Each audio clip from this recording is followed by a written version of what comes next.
want to interview as many people as we can that we think can help us get to that position that we want to be in. Okay, that's what Robert Kraft said yesterday, and the Patriots have begun the interview process in earnest. Some of the names might raise a couple eyebrows, though. Pep Hamilton, Byron Leftwich both completed their interviews today. Both men were previously offensive coordinators in the league, but neither's worked in the NFL since the 2022 season. Mike Vrabel, he's going to interview on Thursday. Current Lions offensive coordinator Ben Johnson.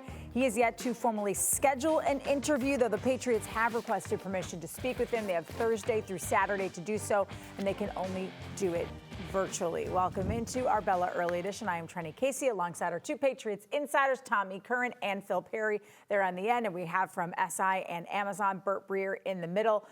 You know, guys, when I look at this list, I hope that it's just the start of something larger and bigger, Bert, because there's a part of me that says, but this doesn't feel like at least at the start, the most thorough searching for a new head coach. It looks like a sham. I mean, I'll call it what I think it is. I mean, those are two guys, and all due respect to Pep Hamilton and Byron Leftwich, I think they struggle to get coordinator jobs this year.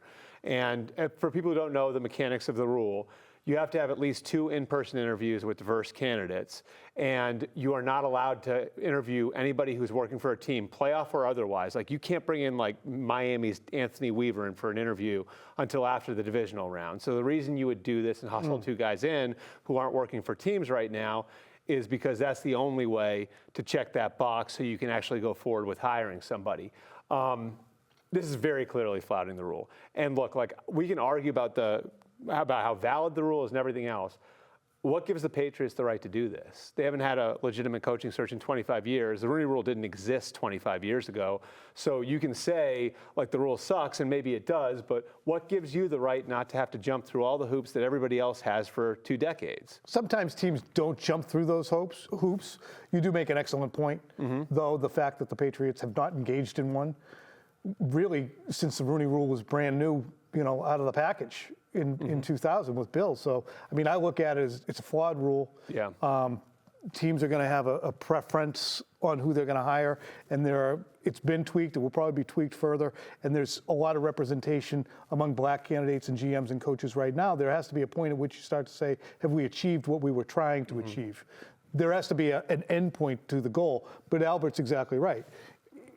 The end what they're trying to accomplish is finish it as quick as we can so we can offer the job to our preferred candidate. Yeah, and I think that's the biggest thing here is that you're moving quickly because there's urgency with Mike Vrabel. He's already been out. He already interviewed with the team before the season even ended. You got to jump on that train because it's moving. And my expectation is this will be done relatively quickly. Whether it's Mike Vrabel or anybody else, I think the team would like to be done with this by the end of the week if they could. I'm just telling you what I think they think now. I think it's complete garbage. I think, like, what gives you the right to skip the process that the Raiders have to go through, that the Bears have to go through, that other teams, the Jets, have to go through, teams that are competing for them? What gives you the right to jump the line? Just because you have a relationship with them? Well, the Raiders do too. The Raiders have Tom Brady and Richard Seymour there. So what gives you the right to jump in front of all these other teams? You're worried about losing him.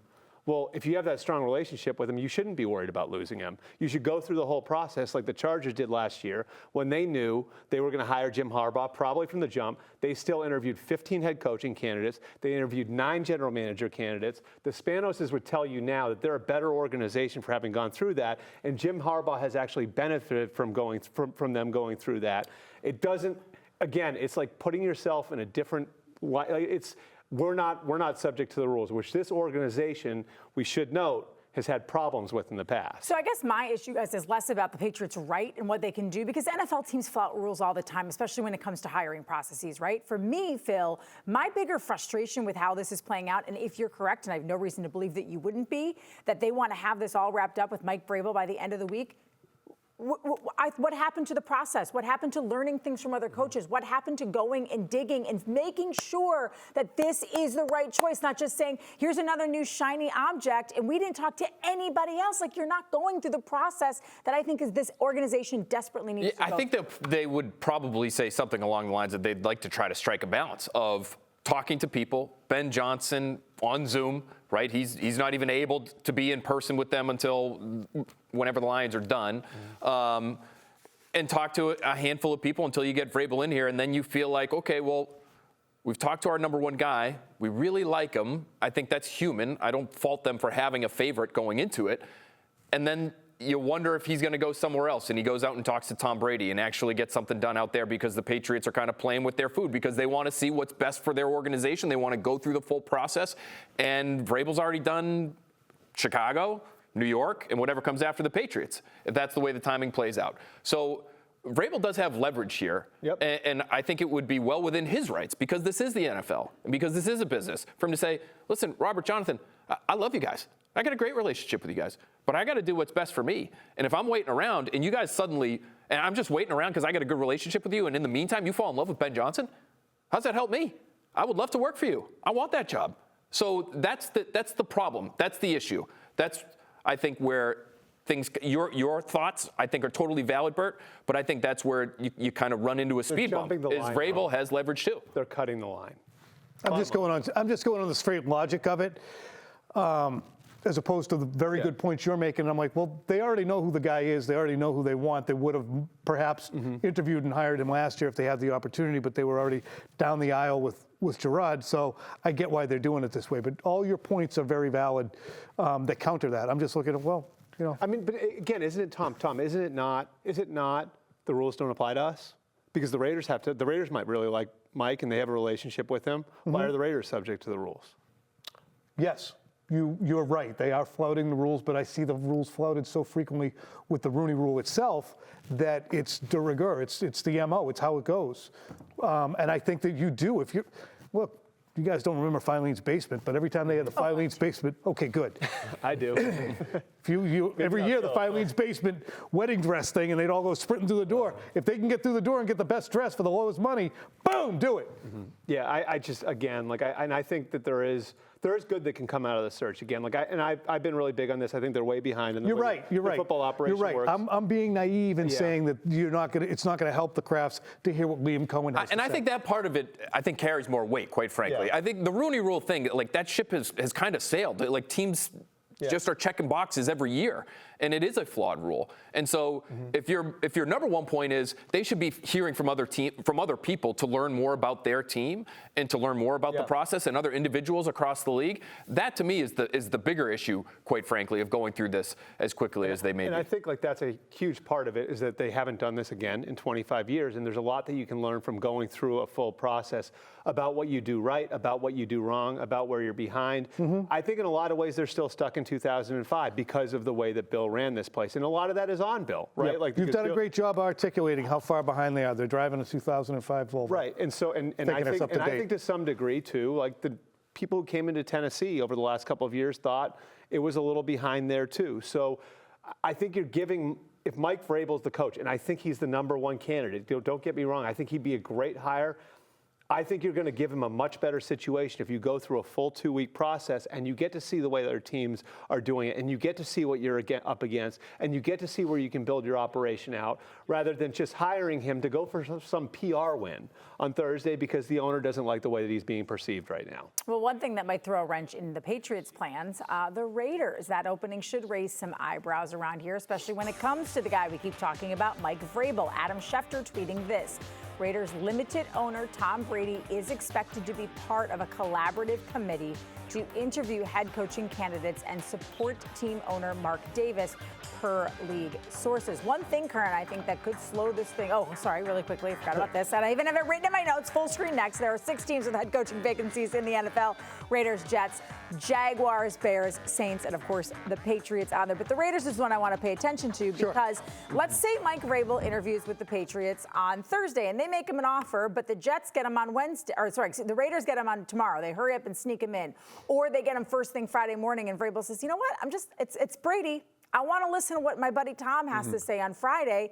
And what if he goes out there and says, I really like this situation here. To me, it might actually be Mike Vrabel who's holding the cards for the Patriots. He 1,000,000% is, and he is by far the most attractive candidate in my mind, not just here but anywhere, because you looked at the records that we threw up there from during Quick Slants over his 4 seasons in Tennessee. He was very good. But to me, and I used this quote from The Athletic, a long feature that was done with Vrabel, he said he's looking for 3 elements. ownership that he's comfortable with and can communicate with. A shared vision with personnel. The Patriots don't have that, but you either have the quarterback in place or you have a path to doing it. The Raiders don't have that right now. Two teams that do, Chicago and New England definitely. Yep, and I think. Oh, and Jaguars. And look, like one of the keys is, and again, I'd agree, Mike is the number one candidate. I think he and Ben Johnson are the two guys that everyone wants to talk to that has an opening.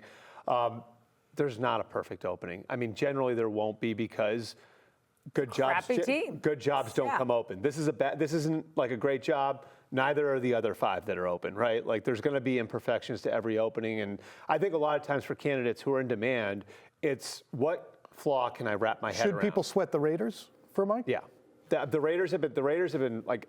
I had people a couple of weeks ago thinking it was a fait accompli, and I do wonder because they do have the back channel access to Vrabel that the Patriots do. The timing of the Antonio Pierce thing was funky, right? Did they have some conversations over the last 36 hours like, hey, we're going to be able to get him? You know, I don't know. Like those things could certainly exist. It's not just Brady there either. Richard Seymour is on the committee also. Yeah, I would just say with Vrabel, the reason why he has as much leverage as he does when it comes to the Patriots discussions that are upcoming here is that I don't think the Patriots want another rookie head coach. As impressive as Ben Johnson might be. We haven't seen it. We haven't seen him at the podium. We haven't seen him, dominate a room full of media that really care about this team and with a fan base that is really rabid and passionate and wants to see this thing turned around. I also think he's at a disadvantage. I mentioned this earlier. He can't meet with 83-year-old Robert Kraft in person until his season is over. And so Mike Vrabel's going to be the guy to interview in person, who is a legitimate head coaching candidate, who has a really good shot at getting the job, and he's going to be able to make an impression, which he's already made. He doesn't even need to do it, quite frankly, well before Ben Johnson ever could. And there are factors here, too, like that you should take into account. Leverage means money. Leverage means control. Well, and that's what I know we're up against it a little bit, but in terms of the Raiders' job, like if that is the biggest competition for the Patriots, if you put the two rosters side by side, the two organizations side by side, which is in a better position to win more quickly? In my mind, you have to weight significantly the quarterback. And so you might be able to go, well, they get better linemen, they get better defensive linemen, they get better. The quarterback has to get 30% weight. Yeah, I think one thing that's interesting, and I've heard this separately too, but it was in the Athletic story, it was either a quarterback or a path to a quarterback. So I do think the teams that don't have a quarterback are going to have to present a plan for Vrabel. Like, here's how we plan on going about getting it. The Raiders, I think, sits down with them, Tom Telesco, Seymour, Brady, whoever else is in that room. They're going to say, like, we don't have a quarterback right now, but here's how we're going to fix that. Yeah, the plan to acquire J.J. McCarthy. That's how I would head it and try to woo him that way.